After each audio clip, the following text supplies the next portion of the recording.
Yang ketiga kita sebut sebagai sunnah siasah, tuan-tuan. Sunnah siasah ni sunnah apa? Sunnah berpolitik. Sebab Nabi SAW diutuskan bukan semata-mata menjadi seorang rasul, tapi Nabi juga memimpin kerajaan Islam Madinah. Kita sebut bahasa hari ni jadi presiden lah, tuan-tuan. Jadi presiden ataupun jadi Perdana Menteri. Sebab dia memimpin sebuah kerajaan. Jadi macam mana Nabi SAW buat kerajaan.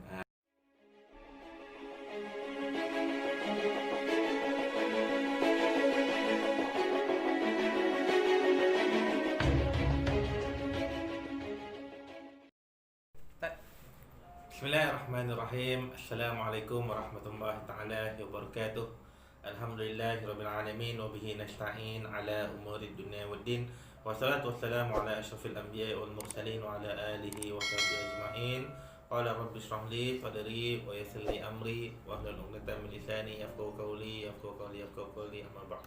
Jadi alhamdulillah bertemu kita lagi dalam himpunan membacakan himpunan Majlis Ilmu untuk kita sama-sama membacakan sedikit sebanyak berkenaan tentang wasiat Imam Asy-Syafi'i. Sebelum ini pernah saya kongsikan kepada tuan-tuan berkenaan tentang wasiat yang pertama daripada wasiat Imam Asy-Syafi'i, iaitulah bab belajar dan mengajarkan ilmu. Kita review balik sikit, kita throwback balik sikit berkenaan tentang apa yang dikatakan oleh Imam Syafi'i berkenaan tentang belajar dan mengajarkan ilmu. Imam Syafi'i sebut, tuntutlah ilmu sebanyak mungkin kerana ia akan menjaga kamu dan membuatkan kamu cemerlang di dunia dan akhirat. Di samping ia merupakan amalan para nabi, rasul dan orang soleh.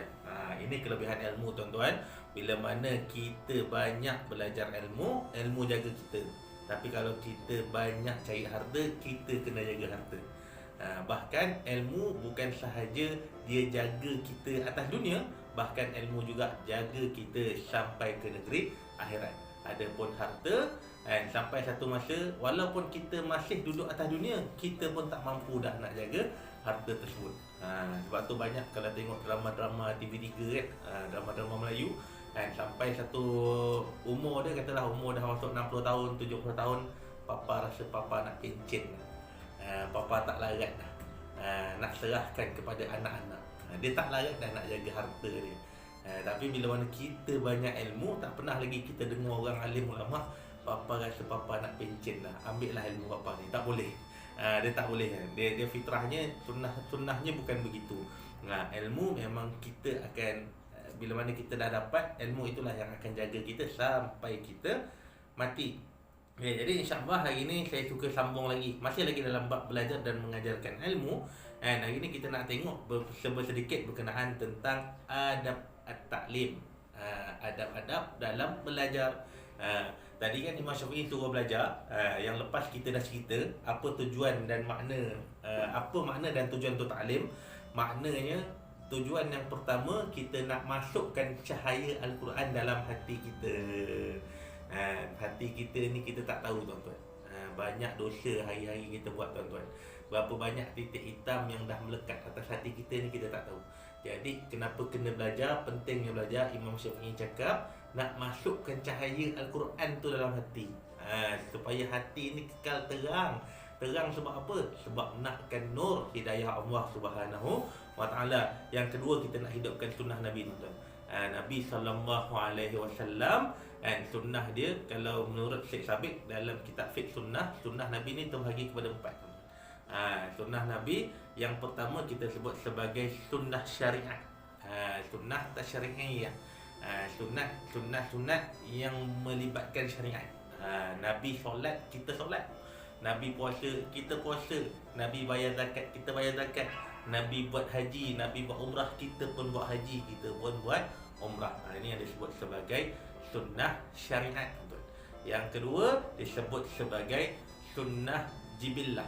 Sunnah jibillah ni sunnah urusan kehidupan baginda sepanjang hari. Macam mana Nabi makan, macam mana Nabi berjalan, macam mana Nabi bergaul sesama masyarakat, macam mana Nabi bercakap, macam mana Nabi bergurau. Nabi pun bergurau, tuan-tuan. Tapi Nabi SAW, gurauan dia tak ada unsur bohong. Nabi tak pernah menipu, Nabi tak pernah berbohong. Tapi Nabi juga bermesra, bergaul dengan masyarakat. Kalau tidak, masakan mungkin ramai sahabat Nabi yang suka nak duduk dekat dengan Nabi SAW. Orang tak suka kalau kita sikapnya bengis sangat, orang tak suka. Tapi Nabi ramai orang suka dengan dia. Sebab apa? Sebab Nabi ni orangnya ramah. Nabi ni orangnya pandai bergaul. Jadi ada sunnahnya. Sunnah macam mana nak bergaul. Itu sebut sebagai sunnah jibillah. Yang ketiga kita sebut sebagai sunnah siasah, tuan-tuan. Sunnah siasah ni sunnah apa? Sunnah berpolitik. Sebab Nabi SAW diutuskan bukan semata-mata menjadi seorang rasul, tapi Nabi juga memimpin kerajaan Islam Madinah. Kita sebut bahasa hari ni jadi presiden lah, tuan-tuan. Jadi presiden ataupun jadi Perdana Menteri. Sebab dia memimpin sebuah kerajaan. Jadi macam mana Nabi SAW buat kerajaan. Nabi tubuhkan piagam Madinah. Ini antara salah satu contoh siasah politik Nabi SAW. Macam mana Nabi urus tadbir negara. Itu adalah sunnah siasah. Seterusnya ada satu lagi yang disebut sebagai sunnah dakwah, tuan-tuan. Sunnah dakwah dengan kita banyakkan belajar ilmu, menyampaikan Islam. Ini adalah sunnah terbesar Nabi SAW yang kita biasanya kita tak sedar. Kita duk cari apa sunnah Nabi yang kita belum amal. Tapi sunnah yang Nabi buat daripada awal kerasulannya sehinggalah mati dia, yang dia tak pernah tinggal, iaitu apa? Sunnah dakwah. Nabi tak pernah tinggal amalan ajak orang buat baik. Bahkan daripada sebelum dia jadi rasul sekalipun, dia dah digelar sebagai Al-Amin, iaitu orang yang terpercaya, orang yang amanah. Orang Yahudi pun percaya dengan Nabi SAW. Sebab tu Nabi bila dia bawa agama baru, orang tak ada isu. Masyarakat tak ada isu nak hujum Nabi ni penipu, tak ada isu nak hujum Nabi ni orang suka pecah manah, tak ada isu nak cakap Nabi ni orangnya gangster. Tak ada je. Sebab tu boleh pula ditawarkan kepada Nabi SAW macam-macam. Tawar jadi raja, tawarkan harta, tawarkan perempuan cantik. Sebab apa? Sebab Nabi ni memang perangai dia, memang sifat dia adalah orang yang mulia. Okay. Seterusnya dan yang ketiga, apa matlamat dan tujuan taklim adalah untuk kita dengar ulang-ulang kali supaya kita yakin dalam hati, supaya dalam hati ni tak ada rasa nak bolak-balik, tak ada nak muzabzabina baina haula'i la haula'i, tak ada nak berbolak-balik antara sana dengan sini.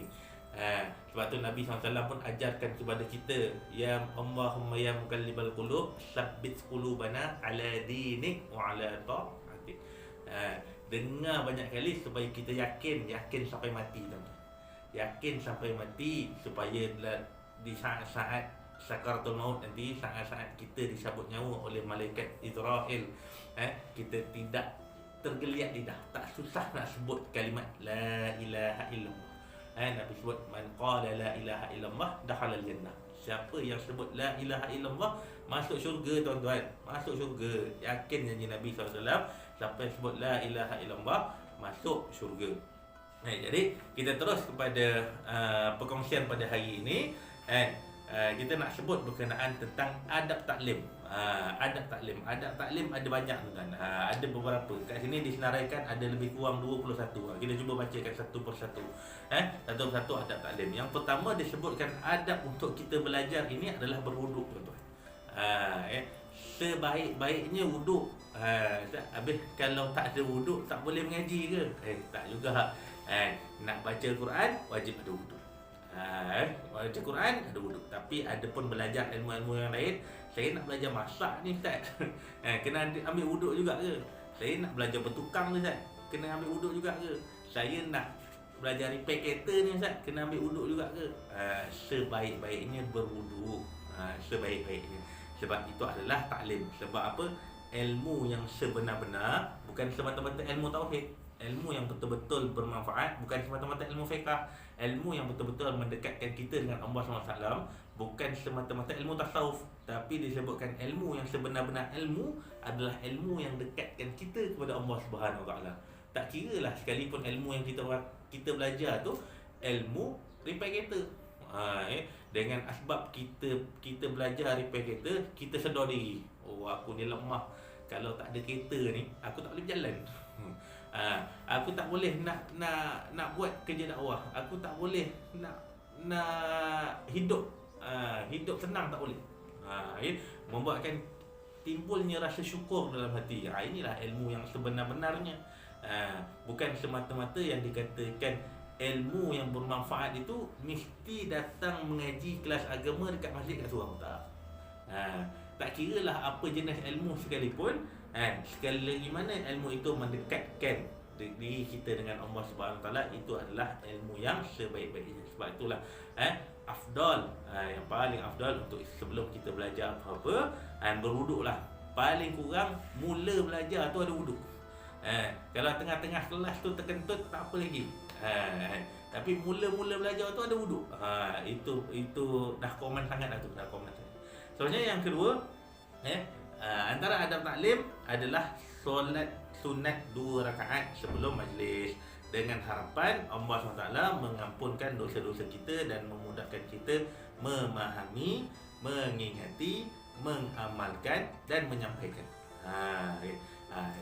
Sebab dia ada satu amalan, amalan para ulama sebelum belajar solat dulu 2 rakaat. Solat sunat apa tu Ustaz? Solat sunat 2 rakaat kosong. Solat sunat sebab kita nak belajar. Sahaja usalli sunnata rak'ataini lillahi ta'ala. Sahaja aku solat 2 rakaat kerana Allah Ta'ala. Sebab apa? Kita nak belajar. Kenapa kita nak minta apa kepada Allah SWT dalam solat ini? Kita nak minta supaya kita faham, supaya kita boleh ingat, supaya kita boleh amal, dan yang keempat supaya kita boleh sampai. Ini 4 perkara dalam ilmu. Bila mana kita faham, kita boleh ingat, kita boleh amal, dan kita boleh sampaikan. Itulah yang sebaik-baiknya. Seterusnya yang ketiga, antara adab taklim adalah pakaian yang bersih dan menutup aurat. Sebaik-baiknya pakaian bersih. Antara satu yang kita puji lah, puji kalau di peringkat Malaysia ni, di peringkat Kementerian Pelajaran Malaysia, Kementerian Pendidikan Malaysia tetapkan budak-budak pergi sekolah kena pakai uniform khusus. Uniform pakai baju putih. Cantik lah tu. Supaya nampak bersih, nampak elok, nampak seragam. Ini antara adab ni. Adab nak belajar kena bersih. Adab nak belajar kena tutup aurat. Adab nak belajar kita juga memakai wangi-wangian. Seronok lah tu. Jadi orang yang datang sama-sama belajar dengan kita pun seronok, orang yang mengajarkan kita pun rasa seronok, kita pun rasa seronok nak jumpa orang. Seronok. Antara adabnya adalah pakai bersih, tutup aurat, dan memakai wangi-wangian. Ini juga antara sebab kita senang didekati oleh orang ramai, dan orang pun senang nak tunjuk ajar kita terhadap apa-apa yang kita tak tahu. Seterusnya yang kelima tuan-tuan, antara adab taklim ini, adab untuk kita belajar adalah pandang mulut. Pandang mulut orang yang bagi taklim. Pandang atau secara umumnya pandang muka lah, pandang muka dia. Pandang muka dia, anggap seolah-olah hadis-hadis ataupun kata-kata ilmu yang disampaikan oleh orang yang menyampaikan itu seolah-olah datang daripada Nabi SAW ni. Kita bayangkan je lah. Sebab kita tak duduk zaman Nabi SAW. Beruntung sahabat Nabi, dia duduk dengan Nabi SAW, dia nampak muka Nabi SAW, dia nampak mulut Nabi SAW menyampaikan ilmu, bacakan ayat Al-Quran, keluarkan hadis-hadis yang suci. Bukanlah saya nak kata tuan-tuan anggap saya hari ni Nabi. Tak, saya bukan Nabi. Saya umat Nabi Muhammad SAW. Tapi bila mana kita belajar, kita pandang mulut dia. Pandang mulut guru tu seolah-olah kita sedang hadir majlis yang disampaikan oleh baginda Nabi SAW. Seterusnya, bila mana kita pandang mulut, nak bagi tahu unzur ma qala wala tanzur man qala. Sebab apa? Sebab nak suruh unzur ma qala, tengok apa yang dia cakap, apa yang dia sampaikan. Wala tanzur, dan jangan kamu tengok man qala, siapa yang bercakap. Kadang-kadang bila mana kita rasa kita hebat, kita tak nak dengar cakap orang yang kita rasa biasa-biasa je. Katakanlah kita majikan, Kita majikan, dengan asbab kita majikan, bila mana ada pekerja kita yang menyampaikan satu nasihat, kita pun buang, kita pun tak nak dengar. Sebab apa? Sebab kita tengok siapa yang cakap. Sebab tu dalam adab taklim, tengok apa yang dicakapkan, bukan tengok siapa yang bercakap. Begitu juga kalau kita sebagai seorang bapa, oleh kerana yang menyampaikan nasihat tadi, yang menyampaikan ilmu tadi adalah anak, kita rasa biasa-biasa je ni, aku pernah dengar dah ni. Tak betul. Sebab tu suruh pandang mulut, pandang muka, pandang mulut, khususnya mulut. Sebab apa? Kita nakkan yang tadi tu, unzur ma qala wala tanzur man qala. Seterusnya, yang keenam, adab dalam kita belajar. Adab untuk kita belajar adalah apabila kita beri taklim, ulang hadis ataupun ulang ilmu yang kita baca tadi sebanyak 3 kali supaya ia mudah dihayati oleh jemaah. Ulang banyak kali tuan-tuan. Dia sebut 3 kali tu, so sebagai gambaran nak suruh sebut ulang banyak kali, ulang banyak kali, ulang banyak kali. Bila baca hadis, ulang banyak kali. Contoh kita bacakan satu hadis yang mudah, hadis yang pendek. Nabi sebut, contoh hadis bab solat lah. Sallu kama ra'aitumuni usalli, Nabi sebut. Jadi kita pun sebut balik, sallu kama ra'aitumuni usalli. Solatlah kamu sebagaimana kamu lihat aku solat. Sallu kama ra'aitumuni usalli. Solatlah kamu sebagaimana kamu tengok aku solat. Sallu kama ra'aitumuni usalli. Solatlah kamu sebagaimana kamu tengok aku solat. Adakah setiap perkataan kita kena sebut 3 kali? 3 kali itu adalah sebagai gambaran supaya audien, supaya orang yang mendengar itu faham. Kalau cukup dah sebut sekali dia faham, cukuplah. Tapi lebih baik supaya kita sebut banyak kali. Kita pun ingat, orang yang dengar pun boleh faham. Seterusnya, yang ketujuh adalah dengar dengan penuh perhatian, dengan penuh konsentrasi. Nabi SAW semasa para sahabat duduk dalam majlis Nabi SAW, majlis ilmu Nabi SAW, mereka akan menumpukan sepenuh perhatian sehingga tak pedulikan burung-burung yang bertinggi di atas bahu dan kepala mereka. Sebab tu ada kisah sahabat-sahabat kalau duduk dengan khutbah Nabi SAW, burung dia tak boleh beza dia tengah hinggap atas badan orang ke, tengah hinggap atas kepala orang ke, ataupun dia tengah hinggap atas batu. Sebab kekal tak bergerak tuan-tuan. Kita baru duduk 10 minit, kaki dah semut dah. Kaki dah semut dah. Nak lunjuk dah. Tapi Nabi, sahabat Nabi duduk betul-betul kekal fokus. Kekal fokus sampaikan burung tak boleh beza tengah duduk hinggap atas kepala orang ke, ataupun hinggap atas batu, hinggap atas pokok. Ini hebatnya sahabat Nabi SAW. Bahkan rapatnya sahabat Nabi SAW duduk dalam majlis ilmu, sehingga kan kalau ada daun yang jatuh daripada pokok, daripada satu dahan, daun tu tak boleh jejak ke atas tanah. Sebab rapatnya sahabat-sahabat duduk antara satu dengan yang lain, nak dengarkan ilmu yang sedang disampaikan oleh baginda Nabi SAW. Tapi situasi hari ni tak boleh duduk rapat-rapat, ada virus COVID-19. Itu sebagai menjaga masalah, tak payahlah duduk rapat. Duduklah jarak-jarak. Sunnah ini kita buat dapat pahala, tak buat tak berdosa. Tak buat dosa. Bukanlah bila sahabat Nabi tu duduk rapat-rapat, kita pun kena juga wajib ikut duduk rapat-rapat. Ini cuma sebahagian adab sahaja. Bila mana ada keperluan yang membuatkan kita tak boleh ikut, maka tak perlu ikutlah. Jangan ikut. Dan apabila kita tunaikan hak mendengar, bila mana kita tunaikan hak mendengar dengan penuh konsentrasi ini, apa yang kita dapat? 3 perkara Allah akan mudahkan, tuan. 3 perkara Allah akan mudahkan kita kalau kita dengar dengan penuh perhatian, kita dengar dengan beri komitmen dan konsentrasi yang penuh. Allah SWT mudahkan. Yang pertama, mudahkan ilmu masuk ke dalam hati kita. Mudah kita nak belajar hari itu. Tak kira lah apa-apa ilmu pun, saya dah syarahkan tadi. Seterusnya yang kedua, Allah Ta'ala akan mudahkan untuk kita faham. Kadang-kadang kita masuk, kita boleh hafal tapi tak faham, tuan-tuan. belum tentu faham lagi. Jadi kalau dah masuk tu minta kepada Allah, ya Allah bagi aku faham. Rabbana zid alaina ilman nafi'a, Rabbana zid warzuqna fahman wasi'a. Ya Allah, tambahkan kepada kami ilmu-ilmu yang bermanfaat, dan kau berilah kepada kami kefahaman yang luas. Kefahaman yang luas ada ilmu tadi. Seterusnya, yang ketiga, apa yang Allah mudahkan? Allah akan mudahkan kita bercakap. Allah akan mudahkan kita sampaikan terhadap apa yang kita pelajari tadi. Kita dah belajar, kita dah masuk dalam hati kita, kita dah hafal dalam otak fikiran kita, dan kita dah faham sungguh-sungguh. Yang ketiga, Allah akan mudahkan untuk kita sampaikan. Ini kerja Nabi SAW, tuan-tuan. Kerja Nabi buat dakwah dengan cara apa? Dengan cara tabligh, menyampaikan. Apa yang Nabi sampaikan? Nabi sampaikan ilmu, tuan-tuan. Nabi sampaikan ilmu.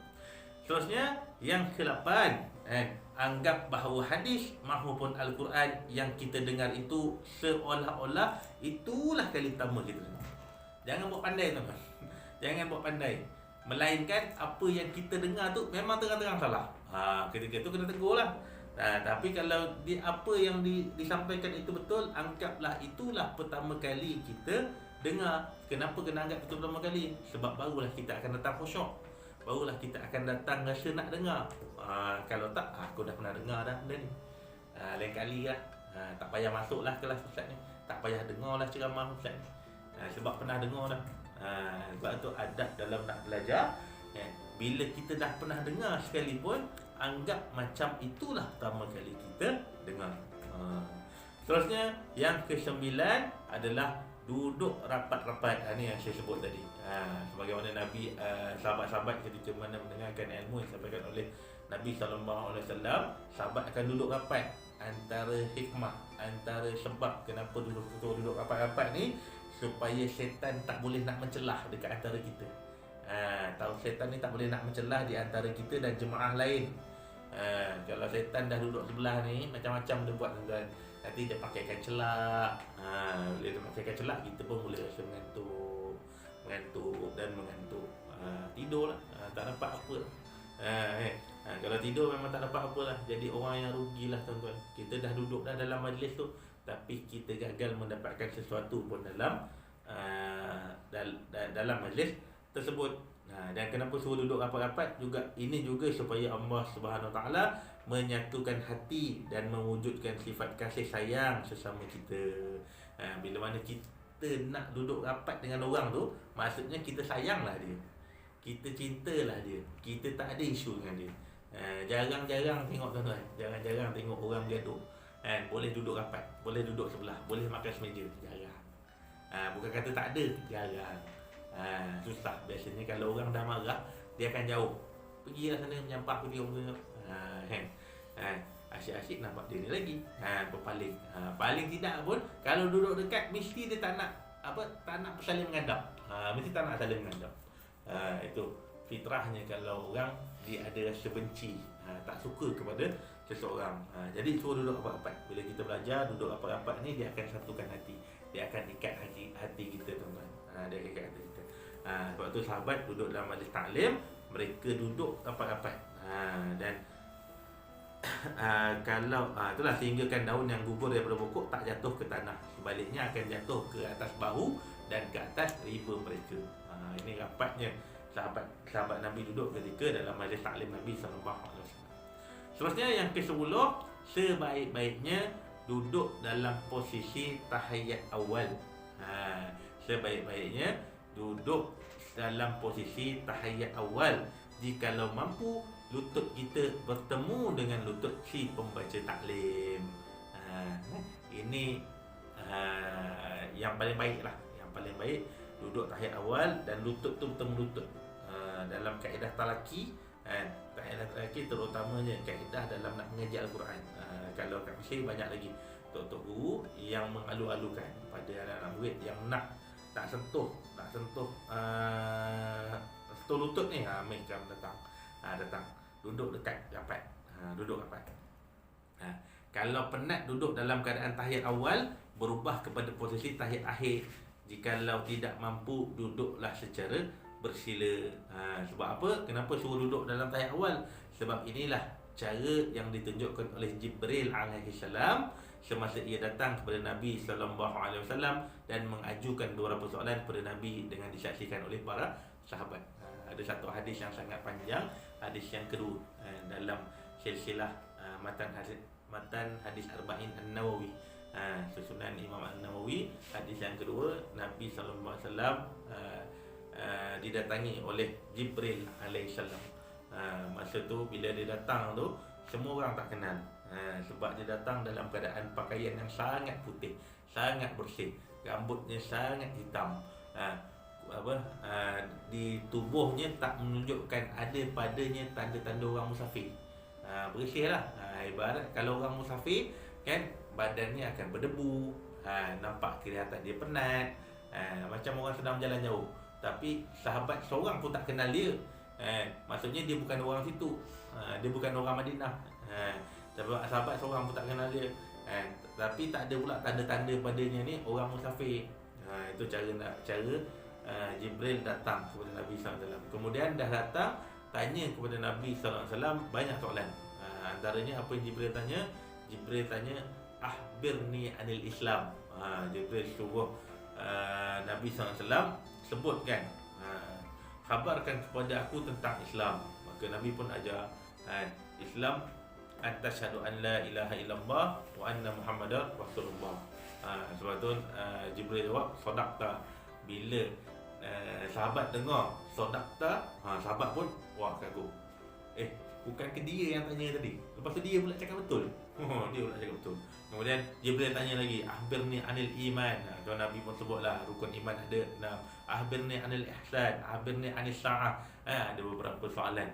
Dan macam mana Jibril tanyakan soalan-soalan tersebut kepada Nabi? Ialah dengan cara Jibril datang dan duduk secara tahiyat awal, lutut bertemu lutut dengan Nabi sallallahu alaihi wasallam. Sahabat tengoklah. Sahabat tengok situasi ataupun apa yang berlaku pada ketika itu. Kemudian diikutilah oleh sahabat yang lain. Jadi nampak bila mana belajar duduk secara posisi tahiyat awal, bila dah penat duduk tahiyat akhir, bila dah penat duduk bersila, kemudian ulang balik, lepas bersila duduk tahiyat awal balik, kemudian duduk tahiyat akhir. Ini yang terbaik. Rotate 3 benda tu. Jadi kalau dengar ceramah tu 2 jam, rotate lah 14 kali rotate pun tak apa. Tapi 3 ni. 3. Sekali-sekala nak lunjur sekejap tu tak apalah. Lepas tu kembali semula. Kembali semula kepada posisi yang diajarkan oleh Nabi SAW. Seterusnya yang ke-11, apa adab taklim yang diajarkan, yang disebutkan dalam kitab ini adalah apabila disebut nama Allah Subhanahu Wa Taala, kita sambut dengan lafaz Allah Azza wa Jalla, ataupun kita sambut dengan Allah Jalla Jalaluh, ataupun Subhanallah.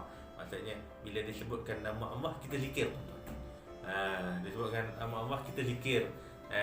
Allah SWT mengajarkan kepada kita, maka kita pun Allahu Azza wa Jalla, ataupun kita Subhanallah, kita zikir.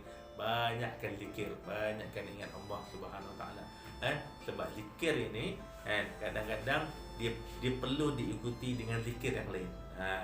Disebut oleh Ustazah Asma Harun. Disebut kadang-kadang istighfar ini perlu diikuti oleh istighfar yang lain. Sebab boleh jadi istighfar yang pertama itu ada rasa ujub dalam hati, perlu diikuti dengan istighfar yang kedua. Takut ada lagi, perlu lagi, ulang lagi sampailah kita rasa memang betul-betul khalis, betul-betul ikhlas istighfar tersebut, mengharapkan keampunan daripada Allah Subhanahu Wa Taala. Itu juga konsepnya sama dengan zikir subhanallah tadi. Zikir subhanallah sampailah betul-betul khalis kita memuji Allah Subhanahu Wa Taala dengan sebenar-benar datangnya daripada hati kita sendiri, begitu juga yang ke-12, apabila disebut nama Nabi sallallahu alaihi wasallam, kita sambut sallallahu alaihi wasallam, kita berselawat ke atas Nabi sallallahu alaihi wasallam. Bahkan disebutkan oleh Nabi sallallahu alaihi wasallam, barang siapa yang tak sambut, barang siapa yang tak berselawat ke atas Nabi, dikira sebagai orang kedekut, tuan-tuan. Jadi kedekut bukan kata jarang belanja kawan tuan-tuan. Kedekut bukan kata susah nak lekah tuan-tuan. Tapi kedekut, Nabi sebut orang kedekut ni macam mana? Orang kedekut ialah orang yang bila mana dia sebutkan nama aku tapi dia tak berselawat ke atas aku. Ini orang yang kedekut tuan-tuan. Jadi kita jangan jadi orang kedekut. Kita jadi orang pemurah tuan-tuan. Mudah-mudahan Nabi pun dengan murah hati datang kepada kita di mahsyar kelak untuk bagi syafaat kepada kita. Kenapa kita nak sangat syafaat Nabi ni tuan-tuan? Sebab dekat mahsyar tu susah, dekat negeri akhirat tu susah. Kalau kita rasa duduk atas muka bumi ni pun rasa susah, kita perlukan bantuan alat-alat untuk kita hidup dengan selesa, apatah lagi dekat negeri akhirat nanti. Sebab tu kita perlukan bantuan Nabi sallallahu alaihi wasallam.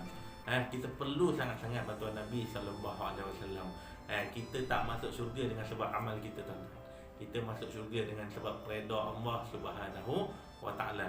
Dan antara jalan untuk kita dapat redha Allah Subhanahu wa taala, antara tanda macam mana kita nak dapat redha Allah Subhanahu wa taala adalah dengan syafaat Nabi sallallahu alaihi wasallam.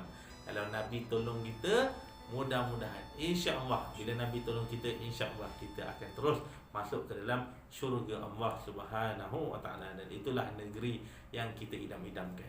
Tapi bagi orang soleh, kalau ditanyakan bila ditanyakan kepada seorang orang soleh ni, kalaulah diberi pilihan antara solat dengan syurga, pilih yang mana? Aku pilih solat. Sebab apa? Sebab syurga adalah untuk kesenanganku, tapi solat adalah untuk Allah. Ini memang orang yang wali lah, wali Allah Subhanahu wa taala. Memang hidupnya itu pengabdian kepada Allah Subhanahu wa taala semata-mata. Mana tempat akhirnya? Tempat akhirnya tetap ke syurga Allah Subhanahu wa taala. Dia tak ada tempat mantiqah baina mantiqatain, tak ada tuan-tuan. Duduk atas titil sirat lama-lama tak boleh. Duduk lama-lama orang tolak dia jatuh masuk dalam neraka. Tak ada duduk satu tempat di antara dua tempat, di antara syurga dan neraka, tak ada tuan-tuan. Tak ada. Seterusnya yang ke-13, apabila disebut nama para sahabat ataupun sahabiah, kita sambut dengan lafaz radhiyallahu anhu ataupun radhiyallahu anha ataupun radhiyallahu anhum. Contoh kita belajar berkenaan tentang sirah, disebutkan berkenaan tentang sahabat-sahabat yang berada sekeliling Nabi SAW. Antaranya Umar radhiyallahu anhu, Abu Bakar radhiyallahu anhu, Ja'far bin Abi Talib radhiyallahu anhu, dan siapa-siapa lagi lah, dan lain-lain sahabat-sahabat yang lain. Jadi bila mana kita dengar, kita ucapkan, kita sambut dengan lafaz redha Allah ke atas mereka. Redha Allah ke atas mereka. Mudah-mudahan Allah juga redha kepada kita tuan-tuan. Seterusnya yang keempat, yang ke-14, apabila disebut nama orang-orang alim seperti para tabi'in, para imam-imam besar dan sebagainya, kita sambut dengan lafaz rahmatullah alaih. Kita doakan rahmat Allah ke atas mereka. Seterusnya yang ke-15, apabila disebut nama-nama musuh Allah seperti Iblis, Namrud, Abu Lahab dan sebagainya, kita dibolehkan untuk menyambut dengan lafaz laknatullahu alaih. Laknatullahu alaih, laknat Allah ke atas dia. Sebagai contoh, Fir'aun, Fir'aun yang menentang dakwah Musa alaihissalam, kita boleh sebut dengan lafaz laknatullahu alaih. Sebab hidayah dah datang dah, tapi dia yang tak nak terima. Dia yang tak nak terima. Jadi kita boleh sebut kepada dia laknatullah alaih, supaya kita rasa takut dalam hati, tak nak jadi macam dia. Tak nak jadi macam dia tuan-tuan. Hidayah dah sampai, kita sambut hidayah tersebut. Seterusnya yang ke-16, berasa gembira apabila disebut tentang syurga, dan rasa takut apabila disebut tentang neraka. Kalau tak mampu, cuba paksa. Cuba rasa seronok tuan-tuan. Datangkan rasa seronok bila mana cerita pasal syurga, datangkan rasa seronok. Sebagai contoh, bila mana Tok Guru tersebut bacakan ayat berkenaan syurga. Innal ladzina amanu wa amilus solihat lahum jannatun tajri min tahtihal anhar dzalikal fawzul kabir. Sungguh orang yang beriman dan amal soleh, bagi mereka syurga yang mengalir padanya sungai-sungai. Kita pun bayangkanlah, seronok dalam syurga ni ada sungai-sungai. Kita kat dunia ni kan kita suka pergi tempat-tempat peranginan, kan suka tempat air terjun, tempat sungai, tempat jeram, kan kita suka. Kita bayangkanlah Kalau dekat dunia ni pun kita rasa seronok dah, apalah lagi dekat syurga.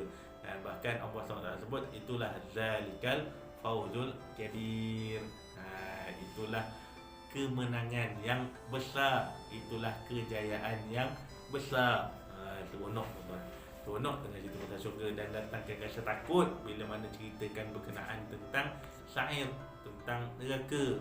Bila mana disebutkan berkenaan tentang penghuni neraka ini bahan bakarannya adalah manusia, kita rasa gerun. Rasa gerun. Kenapa rasa gerun? Sebab kita tengok apa yang berlaku kepada bahan bakar. Kita contoh, kita ni musim raya, hari ni 30 Syawal tuan-tuan.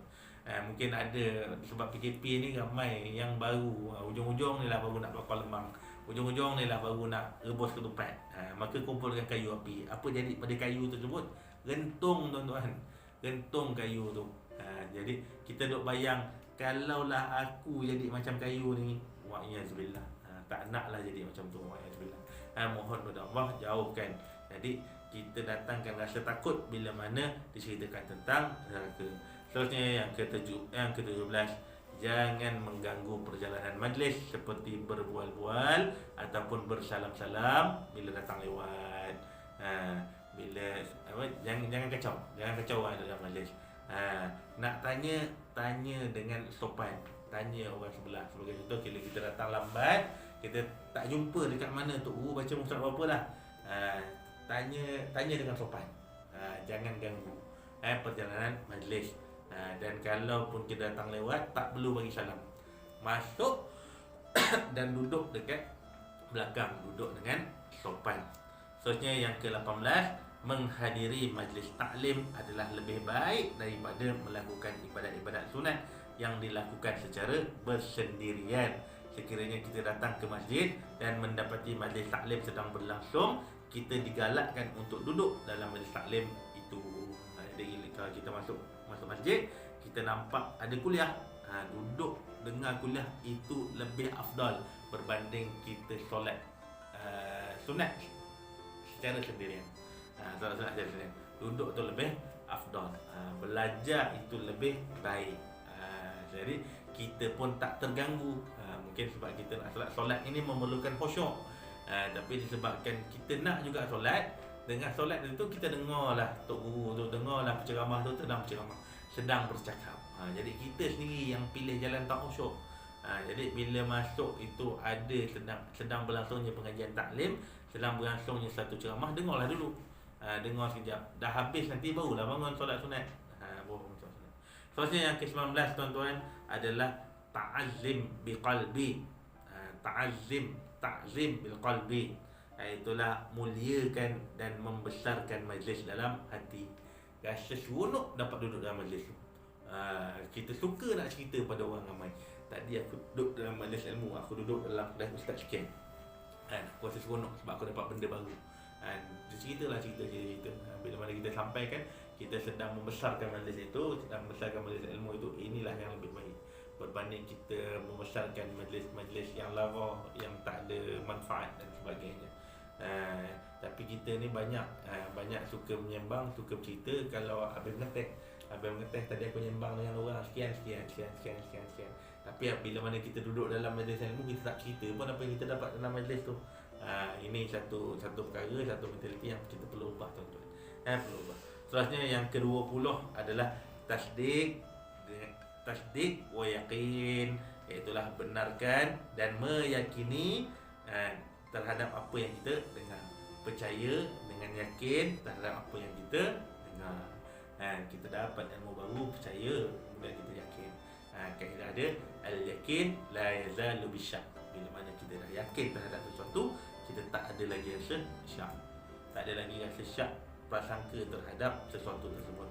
Jadi bila dah dengar, dah faham, yakinlah.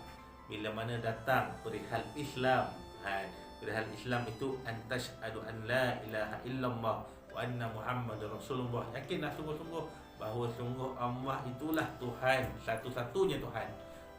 Muhammad itulah Nabi, utusan Allah Subhanahu Wa Taala, dan itulah Rasul yang terakhir. Percaya dengan sungguh-sungguh, percaya dengan yakin. Dan akhir sekali disebutkan antara adab taklim adalah tabligh wa amal. Itulah kita sampaikan dan kita amalkan. Itulah yang 4 awal tadi yang kita sebut kenapa antara tujuan matlamat kita belajar. Sebab apa? Kita nak faham, kita nak ingat, kita nak amal, kita nak sampaikan.